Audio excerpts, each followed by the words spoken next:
నమస్తే C news కి స్వాగతం. నా పేరు హరిప్రియ. ముందుగా బులెటిన్ హెడ్లైన్స్ చూద్దాం. ఆ జగన్మాత ఆశీస్సులు ప్రజలందరిపై ఉండాలి. కనకదుర్గమ్మను దర్శించుకున్న రామ్నాథ్ కోవింద్. 5 ఏళ్ల పాటు అక్రమంగా బియ్యం రవాణా చేశారు. జగన్ ప్రభుత్వంపై ధ్వజమెత్తిన నాదెండ్ల మనోహర్. పవన్ కళ్యాణ్ వల్లనే మంత్రి పదవిలో ఉన్న కాపు సంఘం వన సమారాధనలో మంత్రి దుర్గేష్. ఎయిడ్స్ వ్యాధిగ్రస్తులపై వివక్ష చూపవద్దు. సహపంక్తి అల్పాహార విందులో కలెక్టర్ ప్రశాంతి. కందుకూరి అందించిన విద్యాస్ఫూర్తి అమూల్యం. ఘనంగా ప్రిన్సిపల్ రాజబాబు పదవీ విరమణ సభ. ఆంధ్రప్రదేశ్ పర్యటనలో భాగంగా విజయవాడలో జరుగుతున్న కేఎల్ యూనివర్సిటీ స్నాతకోత్సవంలో పాల్గొనడానికి వచ్చిన మాజీ రాష్ట్రపతి రామ్నాథ్ కోవింద్ కుటుంబ సమేతంగా ఇంద్రకీలాద్రిపై కొలువుదీరిన శ్రీ భ్రమరాంబిక మల్లికార్జున స్వామిని కనకదుర్గమ్మను ఆదివారం దర్శించుకుని ప్రత్యేక పూజలు నిర్వహించారు. ఇంద్రకీలాద్రికి విచ్చేసిన ఆయనకు ఆలయ కార్యనిర్వహణాధికారి కెఎస్ రామారావు సాదరంగా స్వాగతించారు. ఆలయ మహాద్వారం నుంచి లోపలికి వెళ్లి అమ్మవారిని దర్శించుకున్న రామ్నాథ్ కోవింద్ ప్రత్యేక పూజల్లో పాల్గొన్నారు. అనంతరం ఆలయ వేద పండితులు ఆయనకు తీర్థ ప్రసాదాలు, శేషవస్త్రం, అమ్మవారి చిత్రపటాన్ని ప్రసాదంగా అందజేశారు. ఆలయం వెలుపల మీడియాతో మాట్లాడుతూ విజయవాడలో కనకదుర్గమ్మను దర్శించుకోవడం చాలా ఆనందంగా ఉందన్నారు. కుటుంబ సమేతంగా అమ్మవారిని సేవించుకున్నామని సంతోషం వ్యక్తం చేశారు. ఆ జగన్మాత దేశ ప్రజలందరినీ చల్లగా చూడాలని, ఆ దుర్గామాత దీవెనలతో అందరూ సుఖ సంతోషాలతో ఉండాలని ఆకాంక్షించారు. ఆయన వెంట పలువురు ప్రభుత్వ అధికారులు ఉన్నారు. As the creator of the entire world, entire human beings, entire Brahman, and I am happy to say that I have prayed for the well-being of the entire humanity, especially our country, for our people, and for everyone. Thank you. As we all know, in Hindu religion, Kanak Durga is regarded as the creator of the entire world, entire human beings, entire Brahman, and I am happy to say that I have prayed for the well-being of the entire humanity, especially our country, for our people, and for everyone. Thank you. As we all know, in Hindu religion, Kanak Durga is regarded as the creator of the entire world, entire human beings, entire Brahman, and I am happy to say that I have prayed for the well-being of the entire humanity, especially our country, for our people, and for everyone. Andhra Pradesh గత 5 ఏళ్ల పాటు అక్రమంగా బియ్యం ఎగుమతి చేశారని మంత్రి నాదెండ్ల మనోహర్ ఆగ్రహం వ్యక్తం చేశారు. రేషన్ బియ్యం కోసం 12,800 కోట్ల రూపాయలు ఖర్చు చేస్తున్నట్లు తెలిపారు. విజయవాడలో ఆయన మీడియా సమావేశంలో మాట్లాడారు. కాకినాడ పోర్టు నుంచి జరుగుతున్న అక్రమ రవాణాపై జగన్ సమాధానం చెప్పాలని డిమాండ్ చేశారు. మా ప్రభుత్వం వచ్చాక అక్రమ నిల్వలపై దాడులు చేశామని, కాకినాడలో జూన్ చివరి వారంలో 13 గిడ్డంగుల్లో తనిఖీ చేశామని, పట్టుకున్న బియ్యంలో 25,000 టన్నుల రేషన్ బియ్యాన్ని గుర్తించి ఆయా గిడ్డంగుల యజమానులపై క్రిమినల్ కేసులు నమోదు చేశామని, రేషన్ బియ్యం విషయంలో కాకినాడ పోర్టుపై ప్రత్యేక దృష్టి పెట్టామని వెల్లడించారు. గత 5 ఏళ్ల పాటు కాకినాడ పోర్టులోకి ఎవరినీ రానివ్వలేదు. ఇక్కడ కేవలం 20 మంది సెక్యూరిటీని ఉంచుతారా? ఎప్పుడు చూసినా ఇక్కడ 12 వెజల్స్ ఉంటాయని, మిగతా పోర్టుల కంటే కాకినాడ నుంచే ఎక్కువ ఎగుమతులు ఎందుకు జరిగాయి? వ్యవస్థను గుప్పిట్లో ఉంచుకుని బియ్యం ఎగుమతి చేశారని ఆరోపించారు. మాజీ ఎమ్మెల్యే ద్వారంపూడి చంద్రశేఖర్ రెడ్డి, మాజీ మంత్రి కురసాల కన్నబాబు గతంలో ఎందుకు మాట్లాడలేదని నిలదీశారు. పూర్తి స్థాయిలో పాతుకుపోయిన వ్యవస్థను ప్రక్షాళన చేయాలనే ఈ తనిఖీలు. కాకినాడ పోర్టు వెనుక ఎవరున్నారో ప్రజలకు అర్థం కావాలి. ఈ పోర్టు నుంచి స్మగ్లింగ్ మాఫియాను అరికట్టేందుకు చర్యలు తీసుకుంటున్నామన్నారు. వాస్తవాలు తెలుసుకునేందుకు డిప్యూటీ సీఎం పవన్ కళ్యాణ్ చేసిన ప్రయత్నం గొప్పదని వ్యాఖ్యానించారు. ఒక స్మగ్లింగ్ మాఫియా ఏ విధంగా గత 5 సంవత్సరాల్లో రాష్ట్రంలో స్వప్రయోజనాల కోసం చివరికి దేశ భద్రతను కూడా పక్కన పెట్టి ఏ విధంగా చలాయించారో వాటిని ఎక్స్పోజ్ చేయడం ఆ పర్యటన సందర్భంగా జరిగింది. దీని నేపథ్యం మీ అందరికీ తెలిసిన విషయమే. ఆంధ్రప్రదేశ్లో ఈ రోజున 1,48,00,000 రేషన్ కార్డులకి పబ్లిక్ డిస్ట్రిబ్యూషన్ సిస్టమ్ ద్వారా సుమారు 12,800 కోట్ల రూపాయలతోటి బియ్యంని మనం అందిస్తున్నాం. కేంద్ర ప్రభుత్వం, రాష్ట్ర ప్రభుత్వం ఒక బాధ్యత తీసుకుని రాష్ట్ర వ్యాప్తంగా ఆహార ధాన్యాలు అందించాల్సిన ఒక బాధ్యత ప్రభుత్వం పైన ఉంటుంది. కాబట్టి ఈ కార్యక్రమాన్ని ప్రజల కోసం అంకిత భావంతో తీసుకెళ్ళడానికి చేస్తున్న ఈ ప్రయత్నం.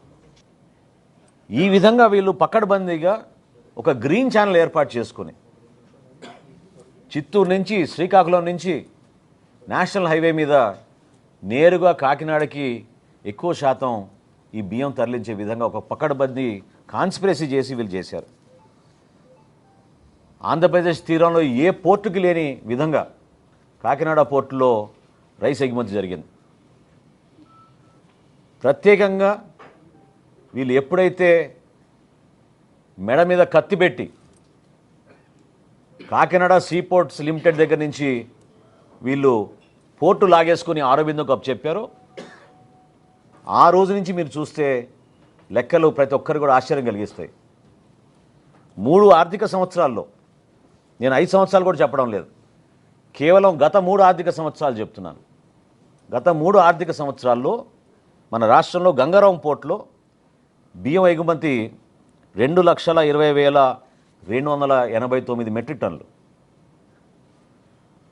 కృష్ణపట్నం అధునాతమైంది, చాలా పెద్ద పోర్టు.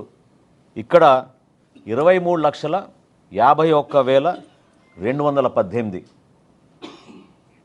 విశాఖపట్నం అన్నిటికన్నా పెద్ద పోర్టు, 38,02,000 మెట్రిక్ టన్నులు. ఇప్పుడు కాకినాడకు వస్తే లెక్కలు చెప్తే మీరే ఆశ్చర్యపోతారు. కాకినాడ పోర్టులో వీళ్ళు దుర్మార్గంగా ఈ 3 సంవత్సరాల నుంచి చేసింది 1,31,18,346 మెట్రిక్ టన్నులు.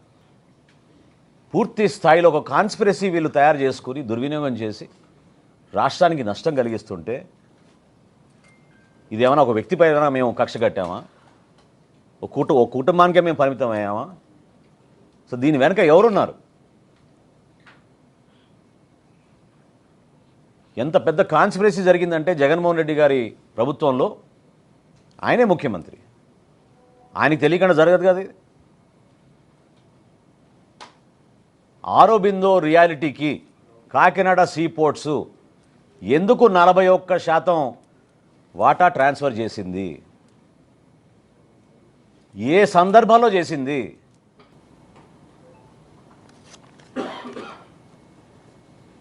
గతంలో కూడా బియ్యం ఎగుమతులు జరిగినాయి, కానీ ఈ స్థాయిలో ఎప్పుడు జరగలేదు. నేను ప్రత్యేకంగా మీకు 3 సంవత్సరాల గురించి ఎందుకు చెప్పానంటే, ఇది ఆరోబిందో ఆ పోర్ట్ని టేక్ ఓవర్ చేసిన తర్వాత అసలు ఊహించని విధంగా కృష్ణపట్నంతో పోల్చుకున్న, విశాఖపట్నంతో పోల్చుకున్న 1,31,00,000 మెట్రిక్ టన్నులు కాకినాడ పోర్ట్స్ నుంచి వీళ్ళు బియ్యం ఎగుమతి చేశారంటే ఒకసారి ఆలోచించాలి. ఇందులో ఇంకొక పెద్ద కుంభకోణం ఉంది. కోవిడ్ వచ్చినప్పుడు కేంద్ర ప్రభుత్వం ప్రతి కుటుంబానికి ఉచితంగా బియ్యం సరఫరా చేయమని ఆదేశాలు జారీ చేసినప్పుడు దాదాపు 6,300 కోట్ల రూపాయలు బియ్యం వీళ్ళు లెక్కలు చూపించి ఇక్కడిని తరలించేశారు. ప్రభుత్వంలో ఖచ్చితంగా అక్కడున్న వ్యవస్థని మార్చడానికి కోసం కొన్ని నిర్ణయాలు తీసుకుంటాం. ప్రక్షాళన జరగాలి, జరుగుతుంది కూడా. అదేవిధంగా అంతిమంగా ఇంత అద్భుతమైన పథకం సామాన్యులకి, ప్రజలకి అందించాల్సిన ఈ బియ్యం ఈ విధంగా దళారుల చేతిలోకి వెళ్ళిపోయి ఇంత నష్టం కలిగించినప్పుడు అరికట్టాల్సిన బాధ్యత కూడా మా పైన ఉంటుంది.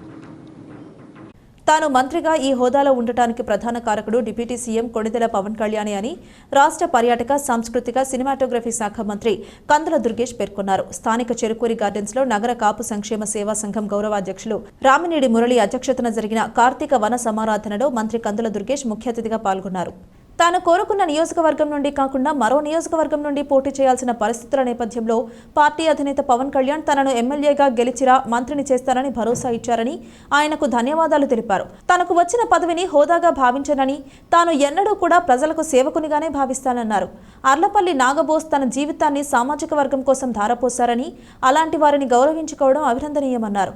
రాజానగరం ఎమ్మెల్యే బత్తుల బలరామకృష్ణ సతీమణి బత్తుల వెంకటలక్ష్మి, టీడీపీ రాష్ట్ర కార్యనిర్వాహక కార్యదర్శి ఎర్ర వేణుగోపాలరాయుడు మాట్లాడారు. గౌరవ అధ్యక్షులు రామినేడి మురళి, గౌరవ సలహాదారు చాంబర్ మాజీ అధ్యక్షులు దొండపాటి సత్యంబాబులు మాట్లాడుతూ సంఘం ద్వారా చేస్తున్న కార్యక్రమాలను వివరించారు. మనమంతా సమిష్టిగా ఉన్ననాడే అభివృద్ధి సాధించగలమన్నారు. కాపు సంఘం సీనియర్ నాయకులు అర్లపల్లి నాగబోస్, డాక్టర్ పంతం అచ్యుతరావులను సంఘం తరపున సత్కరించారు. సంఘం గౌరవ సలహాదారులు మీసాల నాగు, అధ్యక్షులు అల్లూరి శేషనారాయణరావు, కార్యదర్శి చింతం వీరబాబు, మహిళా అధ్యక్షురాలు మాలే విజయలక్ష్మి, జనసేన కార్పొరేషన్ అధ్యక్షులు వై శ్రీను, ప్రముఖ కాంట్రాక్టర్ గాలి సుబ్బరాజు, పంతం కొండలరావు, నాయకులు యనుమల రంగబాబు, బాక్స్ ప్రసాద్, ఇసుకపల్లి సుబ్రహ్మణ్యం, అరిగెల బాబు, సురవరపు శ్రీనివాసకుమార్, కటికి కుమారస్వామి, జవ్వాది మురళీకృష్ణ, ఇసుకపల్లి శ్రీనివాస్, యజ్జరపు మరిడియ్య, యజ్జవరపు శ్రీనివాస్, కందుల కోటేశ్వరరావు, బత్తిన నారాయణ, అయ్యల గోపి, కప్పల సూర్యప్రకాశరావు, అడబాల శ్రీను, వెంటప్రగడ ఉమామహేశ్వరి, మరడాపు నాగమణి, మంచాల సునీల్, చిలక సురేష్, జక్కంపూడి ప్రభాత్, అడపారాజు, కుచ్చు శ్రీను, పల్నాటి శ్రీను, టీవీ రమణ, బంటి, నాగేంద్ర, ప్రసాద్, నేమాలి శ్రీను, సంజీవి, కాశీ విశ్వనాథ్, నల్లమానంద్ తదితరులు పాల్గొన్నారు. చాలా వరకు సంఘాలు ఏర్పడతాయి, మఖంలో పుట్టి పొద్దులో పోయాయి అంటారు. అంటే ప్రారంభించడం ఘనంగా ప్రారంభిస్తారు కానీ వాటిని కొనసాగించడం కానీ వాటి తరపున కార్యక్రమాలు నిర్వహించడం కానీ వీటన్నిటినీ కూడా చాలా ఈజీగా తీసుకుని కొనసాగించినటువంటి సంఘాలను మనం ఎక్కువ చూసాం.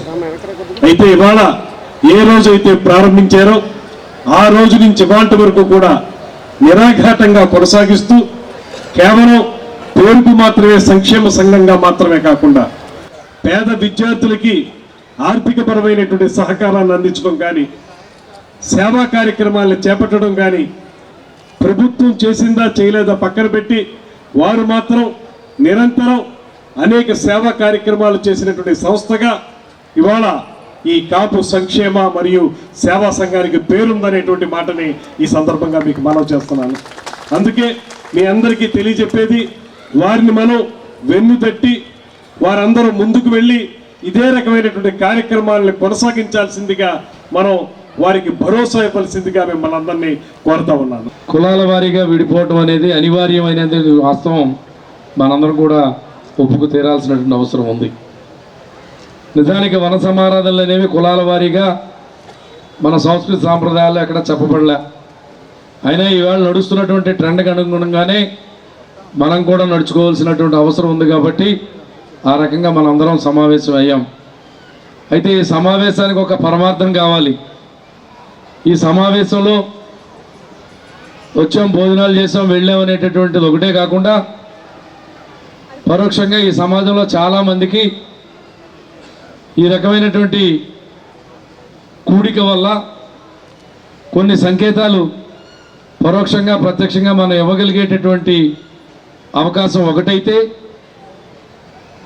రెండవది సామాజిక వర్గ అభివృద్ధి. ఇంత మంచి కార్యక్రమంలో మేము ఉంటున్నందుకు చాలా హ్యాపీగా ఫీల్ అవుతున్నాం. ఈరోజు స్టేజ్ మీద మేము ఉన్నామంటే మీరందరూ ఆశీర్వాదాలు మా మీద ఉన్నందువలన మేము ఈరోజు ఈ స్టేజీ మీదకి వచ్చే అర్హత మీరందరూ మాకు ఇచ్చారు. అదేవిధంగా కాపు సంక్షేమం అనేసి పిలుపునిచ్చారు. కాపులకి ఏ సంక్షేమాలు అయితే అందట్లేదు, మనం పేరు వరకే సంక్షేమం అని పేరు పెట్టుకున్నాం. కాకపోతే అన్నిటిలోని మనం అణగారిపోయిన వర్గం ఏదన్నా ఉందంటే అది కాపు సంఘం ఒకటే. సమాజంలో ఎయిడ్స్ వ్యాధికి గురైన బాధితుల పట్ల వివక్ష వద్దు, రాజ్యాంగం కల్పించిన హక్కులు సమానంగా పొందేందుకు అన్ని విధాలుగా వారు అర్హులని జిల్లా కలెక్టర్ పి ప్రశాంతి, డిఎల్ఎస్ఏ కార్యదర్శి కె ప్రకాష్ బాబు పేర్కొన్నారు. స్థానిక ఆర్ట్స్ కళాశాలలో ఎయిడ్స్ దినోత్సవం సందర్భంగా సహపంక్తి అల్పాహార కార్యక్రమాన్ని నిర్వహించారు. ఈ సందర్భంగా కలెక్టర్ ప్రశాంతి మాట్లాడుతూ ఎయిడ్స్ వ్యాధికి గురైన వారి పట్ల సమాజంలో ఉన్న వివక్ష విధానానికి వ్యతిరేకంగా సమాజంలో చైతన్యం తీసుకుని రావడం కోసం జిల్లా యంత్రాంగం, న్యాయ సేవాధికార సంస్థ, వైద్య ఆరోగ్య స్వచ్ఛంద సంస్థలు, భాగస్వామ్య యూనిట్స్, విద్యా సంస్థలు, స్త్రీ శిశు సంక్షేమ శాఖ, ఆసుపత్రుల ఆధ్వర్యంలో సహపంక్తి అల్పాహార విందు కార్యక్రమం చేపట్టడం జరిగిందన్నారు. ఎయిడ్స్ వ్యాధిని సమాజంలో లేకుండా తగ్గించడం కోసం ప్రత్యేక దృష్టి పెట్టాలని పిలుపునిచ్చారు. వ్యాధికి గురైన వారిని దగ్గరికి చేర్చుకోవాలని తప్ప దూరం పెట్టకూడదన్న విషయాన్ని అవగాహన ఈ కార్యక్రమం ద్వారా తెలియజేయడం ముఖ్య ఉద్దేశమని కలెక్టర్ ప్రస్తావించారు. ప్రకాష్ బాబు మాట్లాడుతూ ఎయిడ్స్ దినోత్సవం సందర్భంగా కలెక్టర్ ఇతర అధికారులతో కలిసి సహపంక్తి భోజనాలు కార్యక్రమానికి హాజరవ్వడం జరిగిందన్నారు. సుప్రీంకోర్టు ఆదేశించిన ప్రకారం నల్సా చట్టానికి అనుగుణంగా రాజ్యాంగం కల్పించిన హక్కులపై వారికి సమాన హక్కు ఉందని పేర్కొన్నారు. ఎయిడ్స్ వ్యాధికి గురైన వారి పట్ల వివక్ష చూపడం, వేరుగా చూడటం కానీ చేయరాదని స్పష్టం చేశారు. ఈ కార్యక్రమంలో సమన్వయ శాఖల అధికారులు, వైద్యులు, స్వచ్ఛంద సంస్థలు, భాగస్వామ్య ప్రతినిధులు తదితరులు పాల్గొన్నారు. ఈరోజు ఎయిడ్స్ డే సందర్భంగా అందరికీ అవగాహన కల్పించాలి అనే ఉద్దేశం. అలానే మనకి ఆ వ్యాధికి సంబంధించిన స్టిగ్మా ఏదైతే సొసైటీలో ఉందో దాన్ని తగ్గించాలి. సో దానితో ఆ ఎయిడ్స్తో బాధపడుతున్న వాళ్ళందరినీ కూడా మనం కంపాషనేట్తో వాళ్ళని దగ్గరగా తీసుకొని వాళ్ళకి కావాల్సిన సహాయ సహకారాలు అందించాలి తప్ప వాళ్ళని దూరం పెట్టకూడదు అనే ముఖ్య ఉద్దేశంతో ఈరోజు కమ్యూనిటీ బ్రేక్ఫాస్ట్ అనేది అరేంజ్ చేయడం జరిగింది. ఇందులో చాలా పెద్ద ఎత్తున పిల్లలు ఆర్ ఎఫెక్టెడ్ వాళ్ళందరూ కూడా పార్టిసిపేట్ చేశారు. అలానే మనకి ఎయిడ్స్ కంట్రోల్ ప్రోగ్రాంలో ఎవరైతే స్టేక్ హోల్డర్స్గా ఉన్నారో మన DLSC district legal service authority నుంచి సెక్రటరీ గారు, అట్లానే డిఎంహెచ్ఓ డిస్ట్రిక్ట్ ప్రాజెక్ట్ ఆఫీసర్ ఎవరైతే ఉంటారో ఆమె, అట్లానే మనకి education institutions and different hospitals నుంచి, అలానే ఉమెన్ అండ్ చైల్డ్ వెల్ఫేర్ అందరూ కూడా పార్టిసిపేట్ చేయడం జరిగింది. సో దీని ద్వారా what we wanted to advocate is accept the people who are affected with that disease. So వాళ్ళని దూరంగా పెట్టకూడదు, వాళ్ళకి చిన్న చూపు చూడకూడదు, వాళ్ళకి సమాజంలో గౌరవం అన్నీ కూడా ఉండాలి. అట్ ద సేమ్ టైం ఆ వ్యాధిని బారిన పడకుండా ఏవైతే జాగ్రత్తలు తీసుకోమని medical and health department advocate చేస్తుందో అదన్నీ చేసుకుంటూ ఫర్దర్గా ఇన్ఫెక్షన్ రేట్ పెరగకూడదు, ఇన్ఫెక్ట్ అయిన వాళ్ళని గౌరవించాలి అనే ఉద్దేశంతో ఇది కండక్ట్ చేయడం జరిగింది. వరల్డ్ హెచ్ఐవి సందర్భంగా కలెక్టర్ గారితో సహపంక్తి భోజనానికి రావటం జరిగింది. గౌరవ సుప్రీంకోర్టు వారు ఏర్పాటు చేసినటువంటి విక్టిమ్స్ ఎవరైతే ఉన్నారో వాళ్ళ నల్సా స్కీమ్ ప్రకారం వాళ్ళు కూడా సమాజంలో భారత రాజ్యాంగం ప్రసాదించినటువంటి హక్కులన్నిటికి కూడా అర్హులని చెప్పి వాళ్ళని సమాజంలో వ్యతిరేకంగా కానీ వాళ్ళని వేరుగా చూడటం కానీ డిస్క్రిమినేట్ చేస్తూ వీళ్ళు బాధితులు అనే పదాన్ని కూడా ఉచ్చరించకుండా వాళ్ళ యొక్క ఐడెంటిటీని కూడా ఎక్కడ కూడా తెలియజేయకుండా ఉండే బాధ్యత కూడా మనందరి మీద ఉందని తెలియజేస్తూ ఈ కార్యక్రమంలో మనకు ఏంటంటే వారు కూడా సమాజంలో ఒక మనిషి, వారికి కూడా హక్కులు ఉంటాయి. సంఘ సంస్కర్త కందుకూరి వీరేశలింగం సమాజ అభివృద్ధికి, విద్యా వ్యాప్తికి అందించిన కృషి అమూల్యమని వీటి ప్రభుత్వ డిగ్రీ కళాశాల principal doctor Palaparthi Abel Rajababu అన్నారు. కళాశాల ఆవరణలో ఆయన పదవీ విరమణ సభ శనివారం రాత్రి ఘనంగా జరిగింది. ఈ సందర్భంగా కళాశాల అధ్యాపకులు ఆయన్ను ఘనంగా సత్కరించారు. ఆయన పదవీ విరమణ సందర్భంగా శనివారం స్థానిక వీటి డిగ్రీ కళాశాలలోని వివేకవర్ధిని సమావేశ మందిరంలో జరిగిన సభలో ఆయన మాట్లాడుతూ కందుకూరి వీరేశలింగం స్థాపించిన వీటి డిగ్రీ కళాశాలలో అధ్యాపకునిగా పనిచేయడం ఎంతో అదృష్టంగా భావిస్తున్నానని అన్నారు. కొత్తగా ప్రిన్సిపల్ బాధ్యతలు చేపట్టిన డాక్టర్ డివి రమణమూర్తి అధ్యక్షతన జరిగిన సభలో కళాశాల అధ్యాపకులు పాల్గొని మాట్లాడుతూ అధ్యాపకునిగా, ప్రిన్సిపల్గా రాజబాబు అందించిన విద్యాబోధన స్ఫూర్తిదాయకమని పేర్కొన్నారు. ఆయన నేతృత్వంలో చదువుకున్న ఎందరో విద్యార్థులు నేడు ఉన్నత స్థాయిలో నిలవడం అందరికీ గర్వకారణమని ప్రశంసించారు. ఆయన బాధ్యతలను సంతృప్తిగా నెరవేర్చారని ప్రశంసించారు. ఈ కార్యక్రమంలో సూపరింటెండెంట్లు హెచ్ఎన్వివి మూర్తి, Meduri Narasimha, Sunkara Veerasekhar, Sira Gangadhar Rao, retired SE Raj Kumar, Dundi Sundar Rao, V Srinivasa Rao, C Satyanarayana, Y Panduranga, Kotaiah Maharaj, CH Satyanarayana, doctor H Kurmaiah, PVB Sanjeeva Rao తదితరులు పాల్గొన్నారు. అనంతరం ఆయనను దుస్సాలువ పూలమాలతో ఘనంగా సత్కరించారు. సి న్యూస్లో షార్ట్ బ్రేక్. శ్రీ వల్లి సుబ్రహ్మణ్యేశ్వర స్వామివారి షష్ఠి మహోత్సవాలు 7/12/2024 స్థిరవారం నుండి 11/12/2024 బుధవారం వరకు జరగను. స్వామివారి కళ్యాణం 6/12/2024 శుక్రవారం రాత్రి 6:30 శ్రీ ఇసుకపల్లి సుబ్రహ్మణ్యం, శ్రీమతి పద్మిని కుమారి దంపతులచే శాస్త్రోక్తంగా జరపబడును. స్వామివారి రుద్రాభిషేకం 6/12/2024 శుక్రవారం రాత్రి 2:30 తెల్లవారితే స్థిరవారం స్వామివారికి రుద్రాభిషేకం జరపబడును. అనంతరం అనగా 7/12/2024 స్థిరవారం ఉదయం 5 గంటల నుండి స్వామివారి దర్శనం ఇవ్వబడును.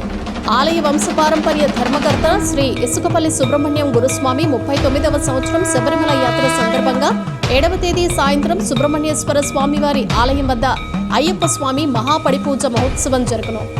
కార్యక్రమాలు 7/12/2024 నుండి 11/12/2024 వరకు ప్రతిరోజు అభిషేకాలు, పూజలు మరియు సాంస్కృతిక కార్యక్రమాలు జరుగును. 14/12/2024 స్థిరవారం మహా అన్నదాన కార్యక్రమం జరుగును.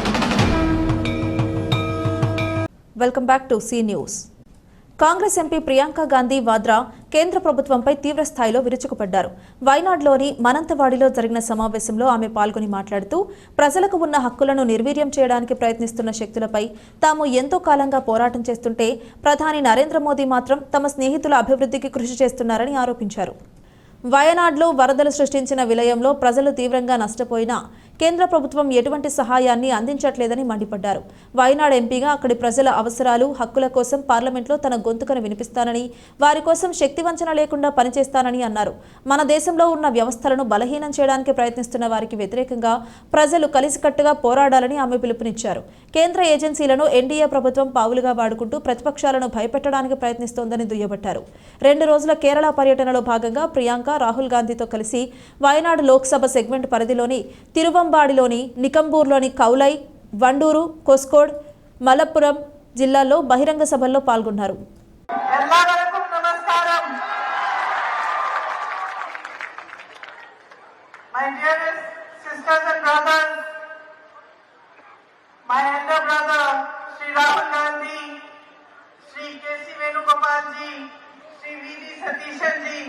Shri Muralidharan ji, Shri Siddiqui ji, Shri Praveen Kumar ji, Shri Cheriya Mohammed ji, Shri Kasim ji, Shri AP Anil Kumar ji.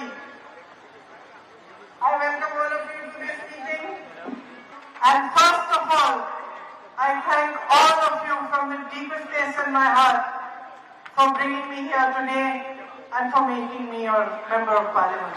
As you know, and I said in my very first speech here, it has been 35 years since I have been campaigning for elections.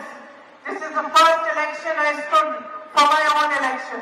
In these 35 years, I must have met millions of people in these campaigns, interacted with many crowds. But I just want to say to you that I remember each one of you who has waited for me here in Wayanad. I remember each one of your faces. I remember each child, every mother, every sister, every brother, everyone who has come to greet me, everyone who has waited for me on the side of the streets, outside their houses, brought me a flower, given me a hug, given me a kiss. I remember each one of you. And truly from my heart, I thank each one of you for what you have given me.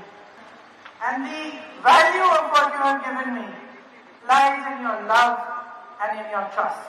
స్థానిక కోటిలింగాలపేటలో వేంచేసి ఉన్న శ్రీ భువనేశ్వరి సమేత శ్రీ ఉమా కోటిలింగేశ్వర స్వామి వారి దేవాలయ ప్రాంగణంలో కార్తీక బహుళ అమావాస్య సందర్భంగా ఆదివారం ఉదయం నుంచి స్వామివారికి ఏకాదశ రుద్రాభిషేకం, సుబ్రహ్మణ్యేశ్వర స్వామికి అభిషేకం, విజయ గణపతి స్వామివారికి అర్చన కార్యక్రమం ఘనంగా జరిగింది. ఆలయం వద్ద ఉదయం 8 గంటలకు అఖండ దీపారాధన అనంతరం ఆలయ ప్రదక్షిణ గావించారు. కార్యకర్త కందర్ప నాగరాజ శర్మ ఆధ్వర్యంలో జరిగిన ఈ కార్యక్రమంలో భక్తులు పెద్ద ఎత్తున పాల్గొన్నారు. విఘ్నేశ్వర పూజ, మహాన్యాస మంత్రపఠనం అనంతరం ఏకాదశ రుద్రాభిషేకం జరిగింది. శ్రీ స్వామివారికి లక్షబిల్వార్చన, శ్రీ భువనేశ్వరి అమ్మవారికి కుంకుమార్చనలు, గణపతి హోమం నిర్వహించారు. నాగరాజ శర్మ మాట్లాడుతూ పరమశివుడికి ప్రీతిపాత్రమైన కార్తీక మాసంలో ఏకాదశ రుద్రాభిషేకం నిర్వహించడం వల్ల మంచి సత్ఫలితాలు వస్తాయన్నారు. కార్తీక బహుళ అమావాస్య సందర్భంగా జరిగిన ఈ పూజాది కార్యక్రమాలలో భక్తులు పెద్ద ఎత్తున తరలివచ్చారని తెలిపారు. స్థానికులు శ్రీహరి తదితర భక్తులు పాల్గొన్నారు. బ్రహ్మశ్రీ దేవులపల్లి సుబ్రహ్మణ్య శర్మ గారి దంపతుల దివ్యాశిస్సులతో స్వర్గీయ బ్రహ్మశ్రీ వింజమూరి సీతారామ శాస్త్రి గారు మరియు పానుగంటి లక్ష్మీ నరసింహశాస్త్రి గారుల దివ్యాశిస్సులతో ప్రతి సంవత్సరం కూడా కార్తీక బహుళ అమావాస్య నాడు శ్రీ భువనేశ్వరి సమేత ఉమా కోటిలింగేశ్వర స్వామి వారికి మహాన్యాసపూర్వక ఏకాదశ రుద్రాభిషేకం, లక్ష బిల్వార్చన, లక్ష కుంకుమార్చన మరియు విజయ గణపతికి అర్చన, వల్లీ దేవసేన సుబ్రహ్మణ్యేశ్వర స్వామి వారికి అర్చన, హనుమత్ సమేత శ్రీ సీతారామ లక్షణ భరత శత్రుఘ్న సపరివార దేవులకి అర్చన, తర్వాత వీరభద్రస్వామి కాలభైరవులకి నవగ్రహాలకి కూడా అర్చనలు, అనంతరం మధ్యాహ్నం నుంచి రుద్రహోమం, గణపతి హోమం, అనంతరం జ్యోతిర్లింగార్చన, ధూపసేవ, ప్రాకార సేవ తదితర కార్యక్రమాలన్నీ కూడా గురువుగారుల దివ్యాశిష్యులతో నిర్వహించడం జరుగుతోంది.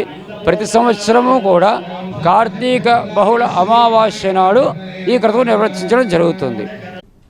డీసల్టేషన్ పాయింట్స్ ఆధ్వర్యంలో కనీస స్థాయిలో తవ్వకాలు జరిపే విధానం ఉండాలని, ఇందులో ఎటువంటి విచలనం లేకుండా పర్యవేక్షణ చేపట్టాలని జిల్లా collector DLSA chairman P Prashanti స్పష్టం చేశారు. కలెక్టర్ క్యాంపు కార్యాలయ సమావేశ మందిరంలో జిల్లా స్థాయి ఇసుక కమిటీ సమావేశం జిల్లా కలెక్టర్ అధ్యక్షతన నిర్వహించారు. ఈ సందర్భంగా కలెక్టర్ మాట్లాడుతూ జిల్లా పరిధిలో 140 బోట్స్మ్యాన్ సొసైటీలకి డీసల్టేషన్ పాయింట్స్ వద్ద ఇసుక తవ్వకాలు జరిపేందుకు అనుమతులు మంజూరు చేశామని తెలిపారు. సంబంధిత బోట్స్మ్యాన్ సొసైటీ సభ్యులు జీవన భృతి కొరకు చేసుకున్న విజ్ఞప్తిని అనుసరించి ఇసుక తవ్వకాలు జరపాల్సిందిగా అనుమతులు జారీ చేశామని తెలిపారు. అందుకు అనుగుణంగా ఆయా బోట్స్మ్యాన్ సొసైటీలు కనీస స్థాయిలో త్రవ్వకాలు చేపట్టాలని, ఆ ప్రక్రియపై పర్యవేక్షణ తప్పనిసరని ఆదేశించారు. 48 గంటల్లో ఏ బోట్స్మ్యాన్ సొసైటీల రోజుకి ఎంత చొప్పున ఇసుక త్రవ్వకాలు జరిపారో ఇరిగేషన్ మైన్స్ అధికారులు సమగ్ర నివేదిక అందజేయాలన్నారు. ఎటువంటి తవ్వకాలు నిర్వహించకుండా నిరర్ధకంగా బోగస్గా ఏర్పడిన బోట్మ్యాన్ సొసైటీల అనుమతులు నివేదిక ఆధారంగా రద్దు చేయాలన్నారు. జిల్లా జాయింట్ కలెక్టర్ ఎస్ చిన్నరాముడు, అదనపు ఎస్పీ ఎన్బిఎం మురళీకృష్ణ, ఆర్డీఓలు ఆర్ కృష్ణనాయక్, రాణి సుష్మిత, జిల్లా మైన్స్ అధికారి డి ఫణిభూషణ్ రెడ్డి తదితరులు పాల్గొన్నారు. వార్తలు ముగించే ముందు హెడ్లైన్స్ మరోసారి. ఆ జగన్మాత ఆశీస్సులు ప్రజలందరిపై ఉండాలి. కనకదుర్గమ్మను దర్శించుకున్న రామ్నాథ్ కోవింద్. 5 ఏళ్ల పాటు అక్రమంగా బియ్యం రవాణా చేశారు. జగన్ ప్రభుత్వంపై ధ్వజమెత్తిన నాదెండ్ల మనోహర్. పవన్ కళ్యాణ్ వల్లనే మంత్రి పదవిలో ఉన్న కాపు సంఘం వన సమారాధనలో మంత్రి దుర్గేష్. ఎయిడ్స్ వ్యాధిగ్రస్తులపై వివక్ష చూపవద్దు. సహపంక్తి అల్పాహార విందులో కలెక్టర్ ప్రశాంతి. కందుకూరి అందించిన విద్యాస్ఫూర్తి అమూల్యం. ఘనంగా ప్రిన్సిపల్ రాజబాబు పదవీ విరమణ సభ. ఇది ఇవాల్టి బులెటిన్. మరొక బులెటిన్లో మళ్ళీ కలుద్దాం. అంతవరకు సెలవు. నమస్కారం.